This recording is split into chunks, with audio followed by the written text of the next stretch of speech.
C'est très difficile pour les hommes de connaître Dieu à cause de sa grandeur, de sa puissance, de son règne, de son honneur, de sa dignité, de tout ce qui compose Dieu que l'homme reçoit sans pouvoir savoir exactement de quoi il s'agit.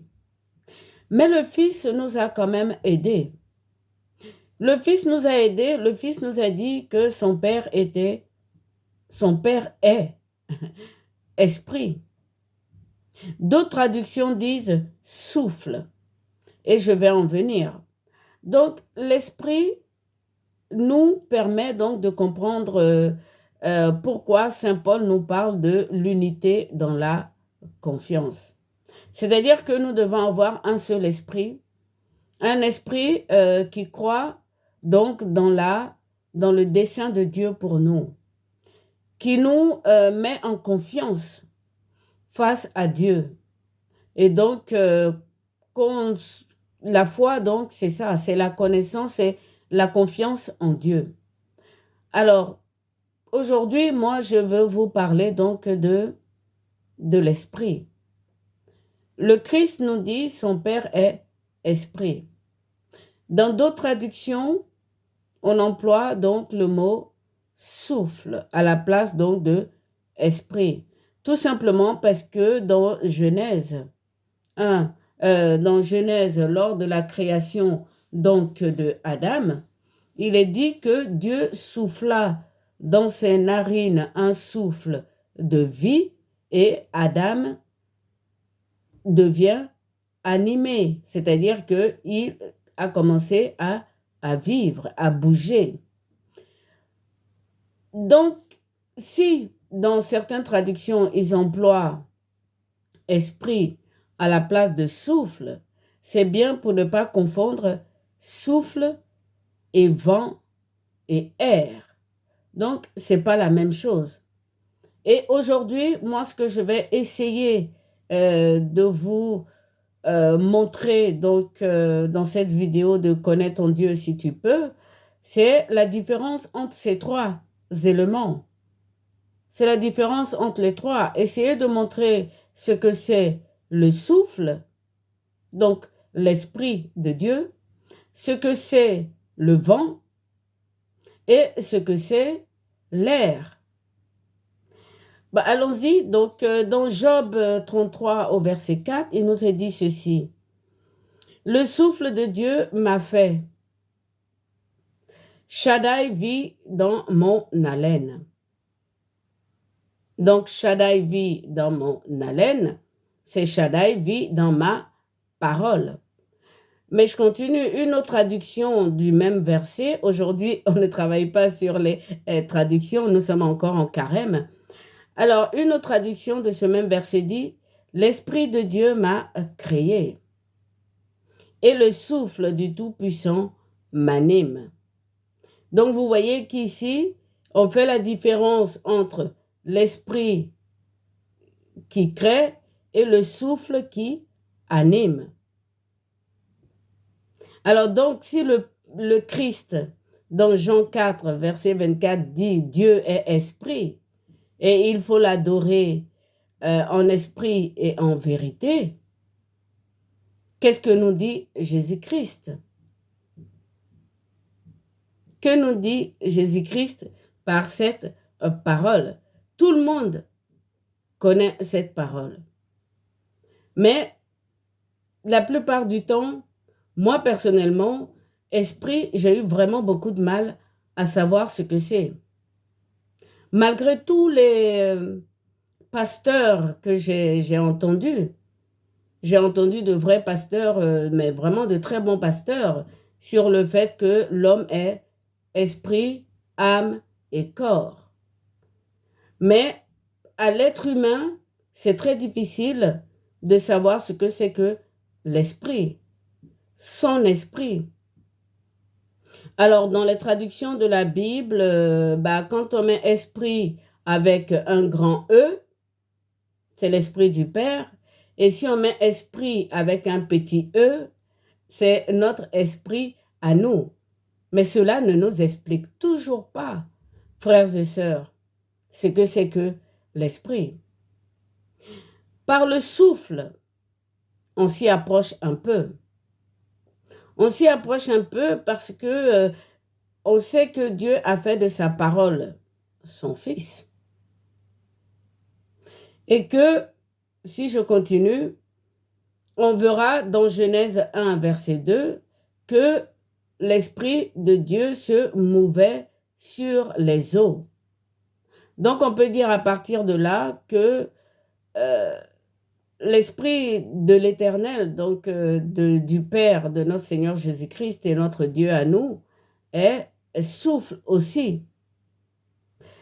Je continue. Il y a des expressions que nous employons très souvent. Quand on dit, par exemple, je vais parler pour souffler, ça veut dire que dans ma parole, il y a le souffle. Ou lorsqu'on dit, nul ne m'a soufflé mot. On voit bien que dans la parole, il y a le souffle. Et donc, lorsque le Seigneur nous dit, mes paroles sont souffle et elles sont vie, vous voyez que ça veut dire que ce sont des paroles qui viennent de son haleine, de sa bouche, donc de son souffle à lui. Je continue. En Jean 3, les versets 5 et 8, Jésus-Christ répondit, donc il parlait à Nicodème et non à la Samaritaine. Là, il parle à Nicodème. Il dit, en vérité, je te le dis, si un homme ne naît d'eau et d'esprit, il ne peut entrer dans le royaume des cieux. Donc, je le traduis dans une autre traduction. Il est tout simplement dit, en vérité, je te le dis, si un homme ne naît pas d'eau, et de souffle, il ne peut entrer dans le royaume des cieux. Donc là, on voit bien que c'est le souffle de Dieu qui se mouvait sur les eaux. La parole est esprit et source d'eau vive. Lorsque certaines personnes parlent, ils postillonnent, mais bon, ça c'est pas très sérieux. Mais dans la parole, dans la laine, la bouche du Seigneur, il dit qu'il va combattre ses ennemis avec le souffle, l'épée de sa bouche. Donc, qu'est-ce qu'on peut dire ici? Que l'Esprit de Dieu, le souffle de Dieu est aussi sa parole. Mais je continue. En Isaïe 61, le verset 2, il est dit ceci, le souffle du Seigneur, l'Éternel, est sur moi, car l'Éternel m'a oint pour porter de bonnes nouvelles aux malheureux. L'esprit ici, ou le souffle ici, est différent de l'onction. David a été oint par l'huile avec Samuel. Saül aussi a été oint par l'huile avec le prophète Samuel. Donc lorsque le Seigneur dit ici que l'Esprit de Dieu est sur lui, il parle bien du souffle. Et donc le souffle, nous le voyons lorsque la colombe est descendue sur lui. C'est Saint Jean qui l'a vu et qui a témoigné. Le souffle de Dieu, comme une colombe, est descendu sur notre Seigneur Jésus-Christ à son baptême. Frères et sœurs, le souffle est invisible. Il est invisible tout comme le vent, tout comme l'air. Comment ça se fait que au baptême donc de notre Seigneur Jésus-Christ, Jean le Baptiste l'a vu comme une colombe? Tout simplement parce que là, Dieu a habillé son souffle de sa gloire. donc de sa lumière. Je vous invite à voir mes autres vidéos parce que la vidéo sur Adam, tous Adam, les anges et les hommes, j'ai dit que la première lumière que Dieu avait créée, c'était pour s'habiller, pour habiller sa gloire, son trône. Et donc ici, son souffle était habillé de cette gloire. C'est pour ça que Saint Jean a pu voir le souffle descendre sur le Christ. Mais je continue. À la Pentecôte, les apôtres, eux, le souffle qu'ils ont reçu ressemblait à des langues de feu. Il est dit que des langues de feu sont descendues sur eux, en même temps que le souffle. Donc par là, il nous dit tout simplement qu'il y avait besoin de purification là, et de sanctification peut-être. Et je continue. Job nous dit que les hommes périssent par le souffle. C'est une expression que tous les humains connaissent. Dieu a donné, Dieu a repris. Mais il l'emploie pour des choses matérielles, mais en fait, c'est la vie, c'est le souffle. C'est-à-dire que Dieu a mis un souffle dans nos narines et le jour qu'il veut qu'on expire, il reprend son souffle. Je continue. Il est dit dans le même verset de Job, mais je vais revenir, ils sont consumés par le vent de sa colère. Et là, on va rentrer dans le vent. Pour l'instant, on est vraiment dans l'esprit ou dans le souffle.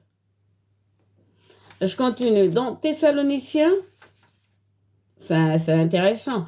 Thessaloniciens 2, verset 8, il est dit ceci. Alors paraîtra l'impie que le Seigneur Jésus détruira par le souffle de sa bouche. Par le souffle de sa bouche. Le Seigneur Jésus détruira l'impie. Donc, le souffle est employé, si on veut, pour la parole. Parce que quand je parle, il y a du souffle. On nous dit que la parole est une épée à double tranchant. La parole, c'est la dernière arme que Dieu a donnée à Saint Paul lorsqu'il nous a énuméré les armes pour nous équiper. L'épée est très dangereuse, la parole. Nous serons jugés sur toutes les paroles que nous disions. Si on se répand de ces paroles avant d'expier. Donc, la parole ici, frères et sœurs, c'est vraiment l'esprit de Dieu, le souffle de Dieu. Je continue. Évidemment, il y a la parole, mais aussi il y a le souffle dans nos poumons, dans toutes les parties de notre corps. Sinon, on ne vivrait pas. Il faut du souffle dans les narines qui nous font donc nous mouver. Même qui fait mouver la langue. Parce que quand on parle, la voix, la langue et tout ça, ça vient donc du souffle de Dieu. C'est-à-dire qu'on n'est rien sans le souffle de Dieu.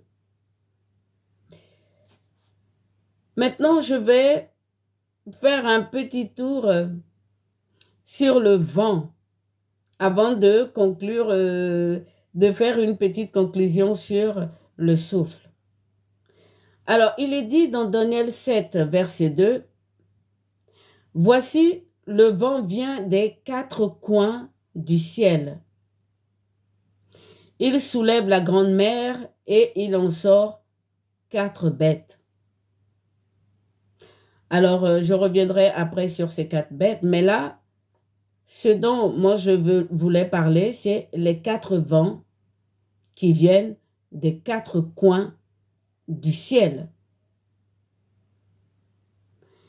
Il est dit dans Apocalypse 7, verset 1, « Après cela, je vis 4 messagers debout aux 4 coins de la terre, et qui retiennent les 4 vents de la terre pour que ne souffle pas de vent sur la terre, ni sur la mer, ni sur aucun arbre.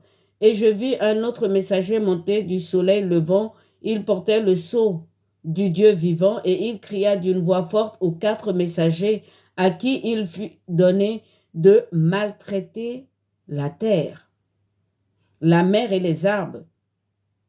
Il leur dit, ne les maltraitez pas tant que nous n'avons pas marqué du sceau le front des serviteurs.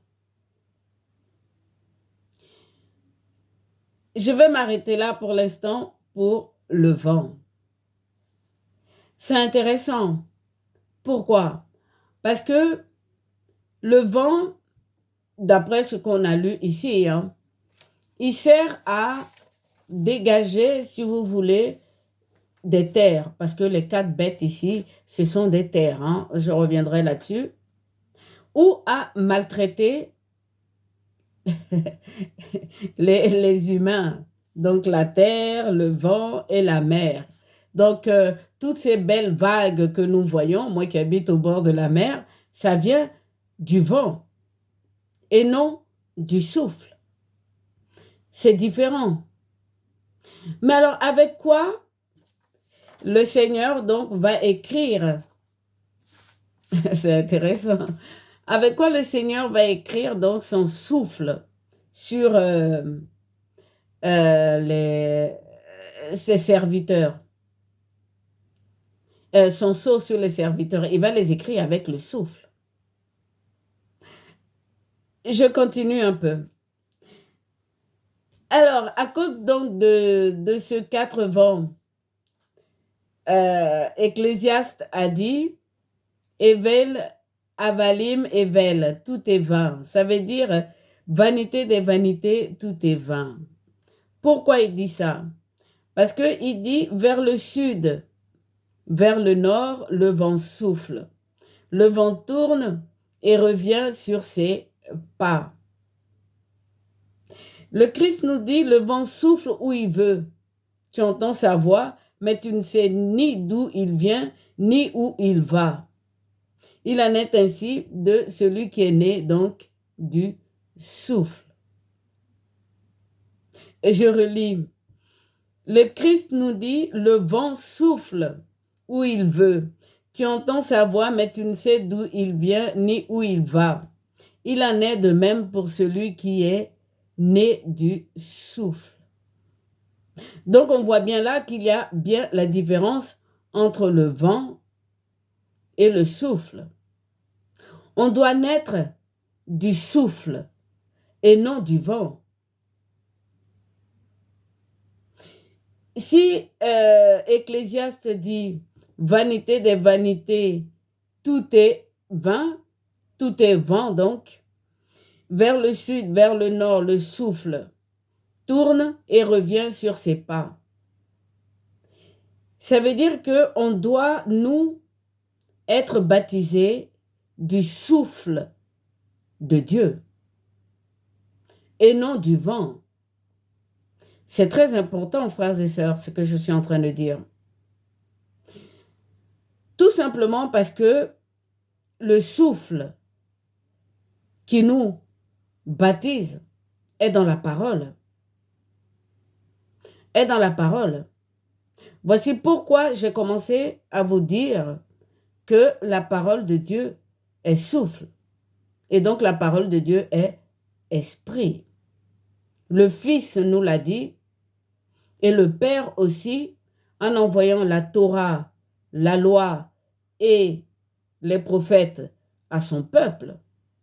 Aujourd'hui, nous avons, nous, la Bible complète, avec ce qu'on appelle le Pentateuque, d'autres disent l'Ancien Testament, et l'Évangile, qui est le Nouveau Testament jusqu'à l'Apocalypse.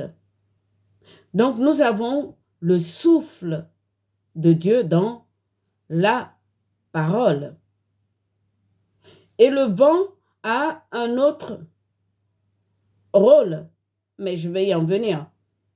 C'est pour ça que cette vidéo est très importante.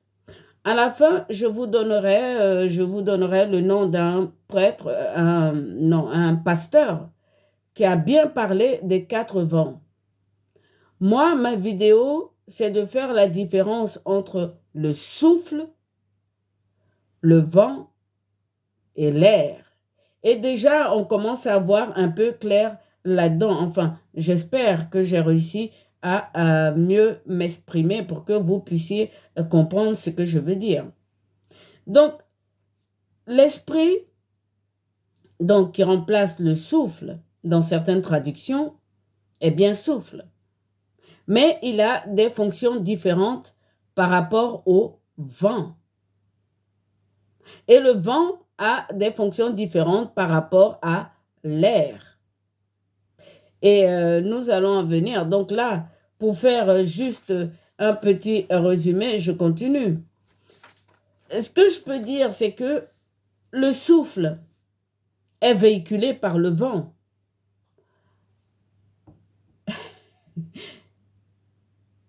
C'est déjà une première approche.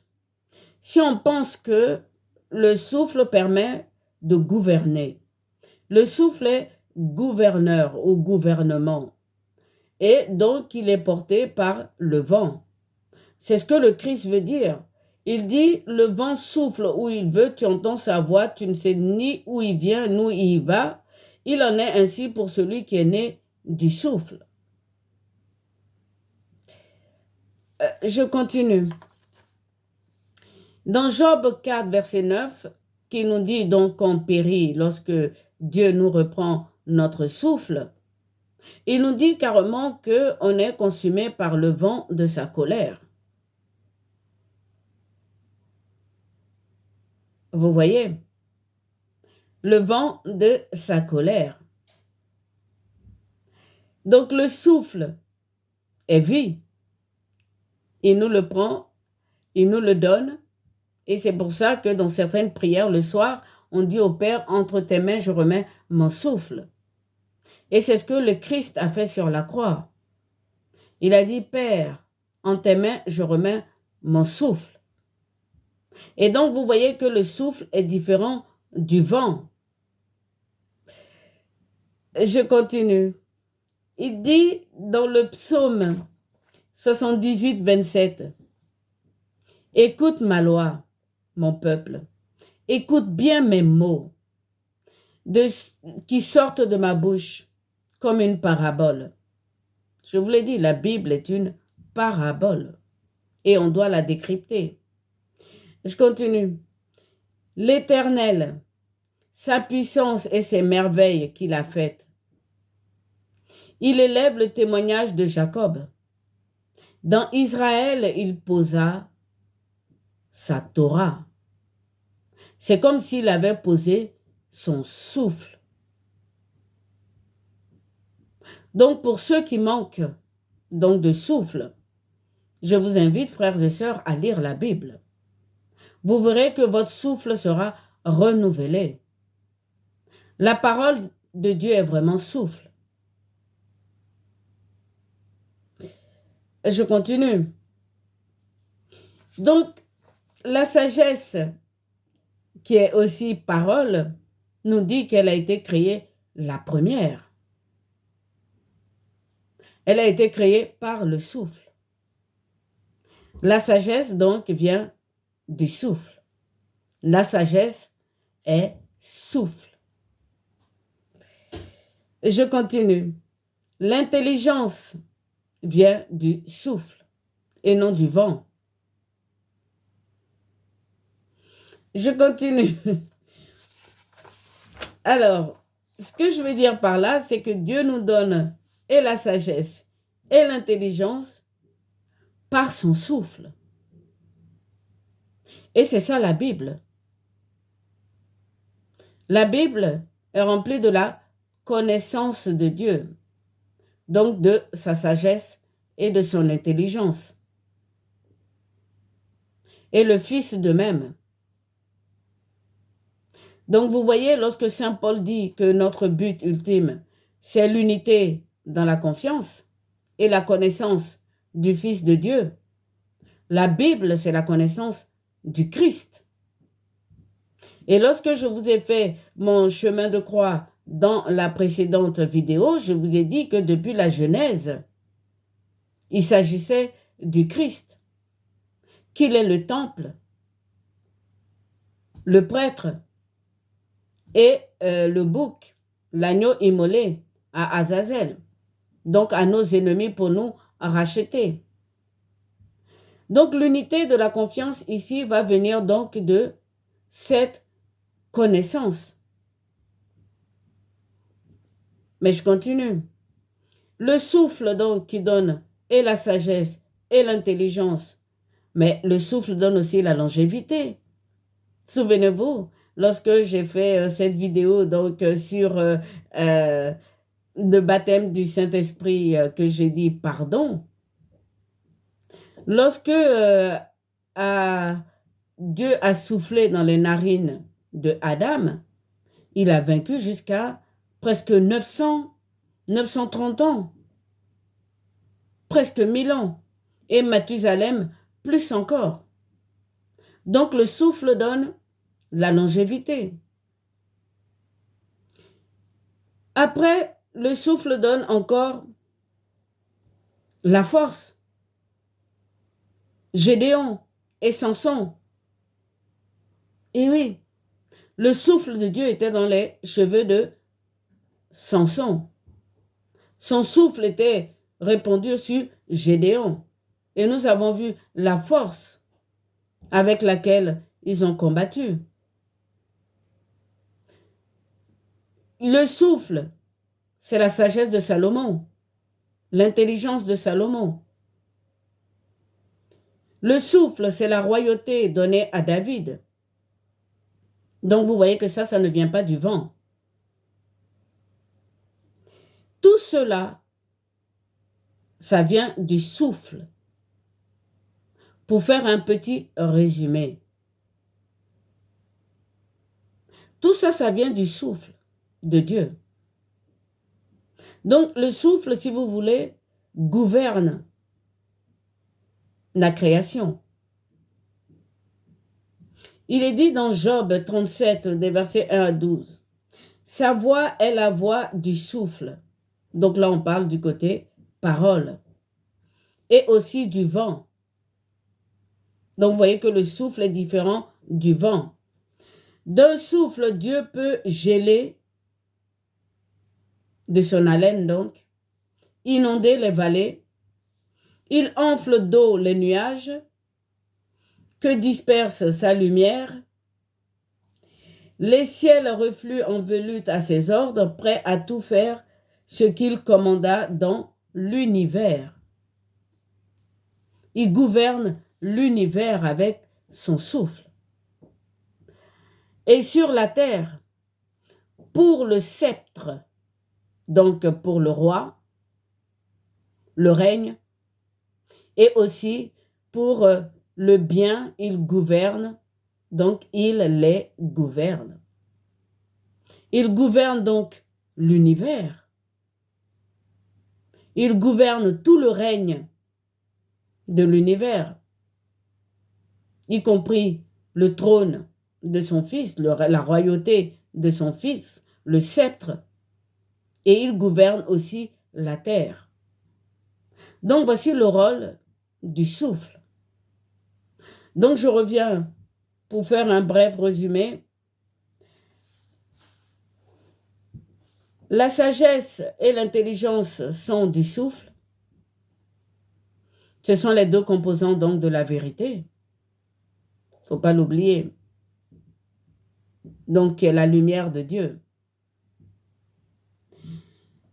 Dans le souffle, donc, nous avons la vie, puisqu'il donne son souffle et il le reprend. Nous avons la longévité également, puisque Dieu a dit, après le déluge, souvenez-vous, mon souffle ne restera pas longtemps dans l'homme. Seulement 120 ans, il nous a donné. Et plus le temps passe, nous voyons qu'aucun homme n'atteint les 120 ans. Ça, c'est dû à l'épreuve que nous subissons, que nous vivons, mais qui sont des épreuves pour nous permettre de grandir dans la foi. Donc vous voyez que tout ça, ça vient du souffle de Dieu. Et donc je continue, il y a donc la force, Gédéon et Samson pour exemple, il y a Salomon pour la sagesse, l'intelligence pour David, avait un cœur très intelligent. Ça vient du souffle de Dieu. Il y avait la royauté donc qu'il leur a donnée, surtout à David, et donc le règne sur Israël. Il y avait tous ces prophètes et Josué. Josué, c'est intéressant. Josué, il lui a donné la Torah, il lui a dit, il ne faut pas que ma parole s'éloigne de tes yeux, ni de ton cœur. Et vous voyez que Josué a pu commander au soleil de s'arrêter. Ça vient du souffle. Et le souffle n'a rien à voir avec le vent. Je continue. Il est dit en Job 26, 13, « Son souffle donne sérénité au ciel. » La paix. La paix vient du souffle de Dieu et non du vent. Aujourd'hui, je fais cette vidéo donc pour montrer la différence entre le souffle, le vent et l'air. Je continue. Une personne rebelle, une personne qui n'est pas docile à Dieu. Il est dit dans Job que c'est une personne dont le souffle n'est pas accordé à Dieu. Ça veut dire tout simplement qu'il n'obéit pas à la parole, à l'évangile, à la Torah, au commandement de Dieu. Il a le souffle de Dieu en lui puisqu'il vit. Mais il n'a pas accordé son souffle avec le souffle de Dieu. D'où la rébellion. C'est pour ça qu'il faut lire la Bible, parce que la parole aussi est souffle de Dieu. Il y a le souffle de Dieu dans la parole, puisque la parole vient de son haleine. Donc il y a le souffle de Dieu dans la parole, pour ne pas être un cœur rebelle, pour ne pas être une âme rebelle. Il faut accorder son propre souffle avec le souffle de Dieu. Je continue. Donc, il est dit dans Job 37, les versets 6 à 7, il faut absolument que vous lisiez Job après cette vidéo. Il est dit ceci, « Il place un sceau sur la main des humains pour que chaque homme sache bien quelle est sa tâche. » Je regarde dans ma main, je ne vois rien. On ne voit pas le souffle, frères et sœurs. Et donc, je vous disais que il écrit son sceau par son souffle. Il écrit son sceau par son souffle. Donc, il écrit son sceau dans nos mains. Il place un sceau sur la main des humains pour que chaque homme sache bien quelle est sa tâche. Donc, vous voyez qu'un homme rebelle, une femme rebelle, c'est quelqu'un qui n'a pas accordé son souffle avec Dieu. Donc, accorder son souffle au souffle de Dieu. Le souffle que Dieu a mis dans sa main. Il y a plusieurs raisons pour cela. Soit il n'a pas lu la Bible, et donc je vous invite à lire la Bible. Car si on ne lit pas la Bible, il y a beaucoup de choses qu'on ne sait pas. Et Dieu est juste. S'il vous met la Bible devant les yeux et que vous ne la lisez pas, Ils ne considèrent pas ça comme de l'innocence. Ils considèrent ça comme de l'ignorance. Il dit, mon père, mes enfants, mes fils meurent faute de connaissance. Donc la connaissance est dans la Bible. Son souffle est dans la Bible. Donc je reprends ce texte donc de l'Apocalypse sur les 4 vents. Il est dit, Apocalypse 7, verset 1, « Après cela, je vis 4 messagers debout aux 4 coins de la terre et qui retenaient les 4 vents de la terre, pour qu'il ne souffle pas de vent sur la terre, sur la mer et sur les arbres. Et je vis un autre messager monter du soleil levant, il portait le sceau de Dieu, vivant, et il cria d'une voix forte aux 4 messagers à qui il fut donné de maltraiter la terre, la mer et les arbres, ne les maltraitez pas. Tant que nous n'avons pas marqué du sceau le front des serviteurs. Et donc le Seigneur nous dit à chaque fois, j'écrirai mon nom, le nom de mon Père et mon nom nouveau, ou même le nom de la Jérusalem céleste, sur le front de mes serviteurs. Frères et sœurs, il le fera par le souffle. Donc ce sera une écriture solide. Il n'écrit pas avec l'encre de Chine comme nous. Sinon, je le verrai dans ma main. Donc, ma tâche est écrite par le souffle de Dieu dans ma main. Et en général, on ne le sait pas puisqu'on ne le voit pas.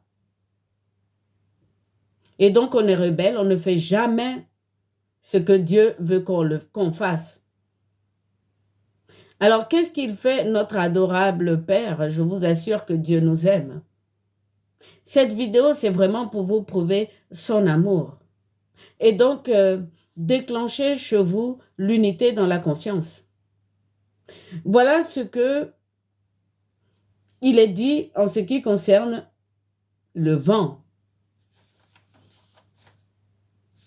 Donc, il est dit qu'il y a 4 vents qui viennent des 4 coins du ciel. Il y a donc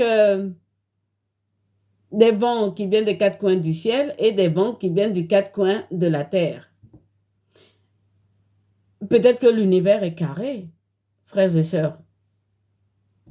Le trône de Dieu aussi semble carré, puisque la Jérusalem céleste qui va descendre du ciel est carrément carré.